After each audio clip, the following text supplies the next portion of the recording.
శివాయ గురవే నమః. మహావాస్తు ప్రేక్షకులకు నమస్కారం అండి. ఈరోజు మనము ఈ వాస్తు వీడియోలో భాగంగా ఇంటిలోని టాయిలెట్స్ ఏవైతే ఉంటాయో బాత్రూమ్‌లు వాటి యొక్క నీరు ఇంటి బయటకు ఎలా రావాలి? ఆ వచ్చిన నీరు మరి డ్రైనేజ్‌లోకి ఎలా వెళ్ళాలి? అని చాలామంది అడుగుతా ఉంటారండి. ఇది చాలా చోట్ల చాలామంది ఒక్కో విధంగా ఆలోచిస్తా ఉంటారు. ఇట్లా రాకూడదంట, ఇట్లా రాకూడదంట అని చాలామంది నన్ను అడిగారు. ఇది ఎందుకో చాలామంది ఏం చేస్తారంటే దీన్ని కూడా చాలా పెద్దగా ఏదో ఘోరం జరిగిపోతుందన్నంతగా బాధపడిపోతూ నాకు ఫోన్ చేస్తా ఉంటారు. సార్ మాకి లోపల టాయిలెట్స్ ఉన్నాయి. మా ఇల్లు ఈ ఫేసింగు. ఇది నేను చెప్పేది ఎనీ ఫేసింగ్ ఎక్కడైనా పర్లేదు. కానీ వాళ్ళనేది మాది పడమర ఫేసింగు లేదా మాది దక్షిణం ఫేసింగు, తూర్పు, ఉత్తరం ఇలా ఉంది మా ఇల్లు.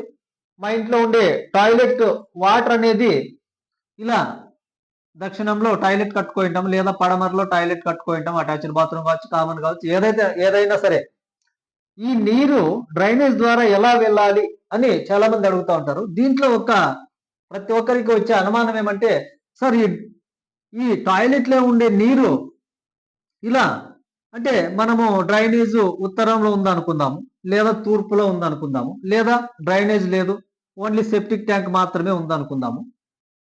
అప్పుడు ఇలా సెప్టిక్ ట్యాంకు తూర్పు ఆగ్నేయంలో లేదా ఉత్తర వాయువ్యంలో ఉన్నప్పుడు ఈ సెప్టిక్ ట్యాంక్లోకి ఈ వాటర్ ఎలా రావాలి? ఈ గ్రౌండ్ లో వచ్చే పైప్ లైన్ ఎలా రావాలి? ఆ నీళ్లు ఎలా పారాలని చాలా మంది డౌట్ అండి. చాలా మంది దీని నుంచి సఫర్ అవుతా ఉంటారు, చాలా మంది తెలియక. అంటే ఈ వాస్తుని ఎక్కువగా పిచ్చెక్కి చేసుకుంటుంటారు చాలా మంది తెలియక. దీంట్లో పెద్దగా ఆలోచించాల్సిన అవసరం లేదండి. ఎక్కడ కూడా ఏమీ కాదు. ఇప్పుడు ఇలా దక్షిణంలో టాయిలెట్ పెట్టారనుకోండి, మీకు సెప్టిక్ ట్యాంకు ఇలా తూర్పు ఆగ్నేయంలో ఉందనుకోండి, అప్పుడు ఏం చేస్తారు? నీట్గా ఇలా తీసుకొచ్చేసి ఇలా కలిపేస్తారు. అంతే, సింపుల్. లేదు, మీకు సెప్టిక్ ట్యాంక్ అక్కడ లేదు, ఇక్కడ వాయువ్యంలో ఉంది, ఇది ఉత్తర వాయువ్యంలో ఉంది, దీనికి ఎలా తీసుకురావాలి? ఇదే పెద్ద సమస్య అందరికీ. ఇక్కడ ఏమీ కాదండి, ఇదే పైప్ లైన్ కూడా ఇలానే నైరుతి వైపుకి వచ్చి నైరుతి నుంచి ఇలా పడమరలోకి వచ్చి ఇలా వెళ్ళిపోవచ్చండి. ఇది కూడా ఇబ్బంది కాదు. ఎందుకంటే ఇవన్నీ కూడా అండర్ గ్రౌండ్ లో వస్తూ ఉంటాయి. వీటి నుంచి పెద్ద దోషాలు ఏవి కాదండి. మనం అక్కడ నుంచి పెద్ద నెగిటివ్ ఎనర్జీ అనేది ఏది రాదు. ఇదొక్కటి చేసుకోండి చాలు. అంతేగాని చాలా మంది ఏం చేస్తూ ఉంటారంటే, అయ్యో లేదు గురువు గారు, ఇది నైరుతిలోకి వస్తుందంట, నైరుతిలోకి రాకూడదంట వాటరు, కాబట్టి మేము ఇలానే తీసుకొస్తామని అంటూ ఉంటారు. సరే, ఎలా తీసుకొస్తారంటే అప్పుడు ఏం చేస్తారంటే ఇలా ఇక్కడ నుంచి తూర్పుకు పోయి, అంటే దక్షిణంలోంచి తూర్పుకు పోయి, ఆ తూర్పులోంచి ఈశాన్యంలోకి వచ్చి, ఈశాన్యంలోంచి మళ్ళీ వాయువ్యంలోకి. ఇది ఎలా ఉంటుందంటే వాళ్ళ అమాయకత్వానికి ఒక్కోసారి నాకు నవ్వు వస్తూ ఉంటుందండి. మరి అంటే ఈ గోటితో పోయేదాన్ని గొడ్డల్లాగా తీసుకురావడం అంటే ఇదేనండి.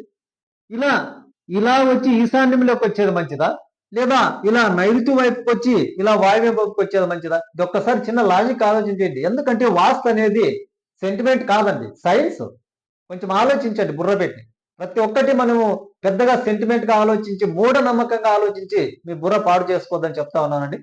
ఎందుకంటే ఈ వాటర్ ఎలా అయినా రావచ్చు, ఏమి ఇబ్బంది లేదు. పైప్ లైన్ లోపల నుంచే వస్తుంది.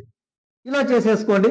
ఇలా సెప్టిక్ ట్యాంక్ వాయువులో ఉన్నప్పుడు ఎప్పుడు కూడా ఇలా తూర్పుకు పోయి తూర్పులోంచి మళ్ళీ పడమర వైపు తిరిగి ఈశాన్యంలోంచి ఇలా పడమర వైపు తిరిగి మాత్రం రావద్దండి. మీకు చాలా ఇబ్బంది అవుతుంది ఇలా వస్తే మాత్రం. అది వద్దు.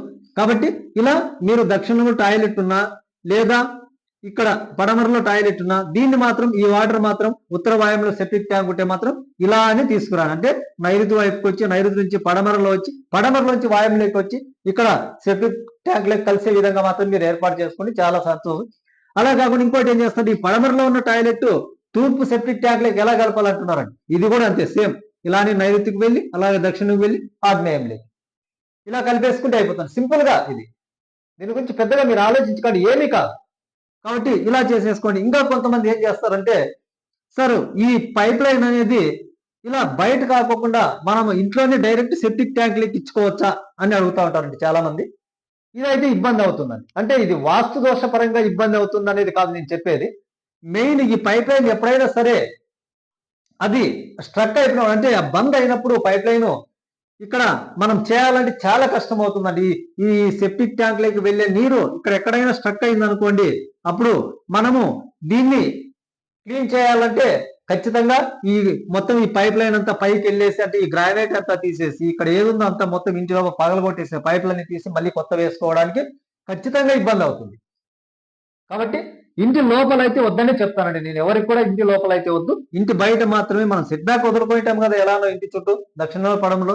కాబట్టి ఇలా బయటకు వచ్చి మాత్రం పైప్ లైన్ అనేది ఎప్పుడు కూడా బయట నుంచినే తీసుకోండి. ఇంటి లోపల మాత్రం వద్దు. అదైతే వాస్తు దోషం ఖచ్చితంగా ఏర్పడుతుంది. ఇదొకటి గమనించండి చాలు.